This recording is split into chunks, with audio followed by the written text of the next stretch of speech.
James ക്ലിയറിൻ്റെ atomic habits എന്ന പുസ്തകത്തിൽ പറയുന്നുണ്ട്, നല്ല ശീലങ്ങൾ സമയത്തെ നമ്മുടെ മിത്രമാക്കിയിട്ട് മാറ്റും, എന്നാൽ ദുശീലങ്ങൾ സമയത്തെ നമ്മുടെ ശത്രു. മനസ്സിലായില്ല അല്ലേ? പറഞ്ഞുതരാം.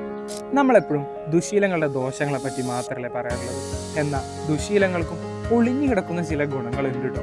നമ്മുടെ സ്ട്രെസ് കുറക്കും, നമ്മളെ കംഫർട്ടാക്കും, ചിലപ്പോൾ നമുക്ക് കുറച്ചും കൂടെ കണക്ഷൻസും കിട്ടിയേക്കാം.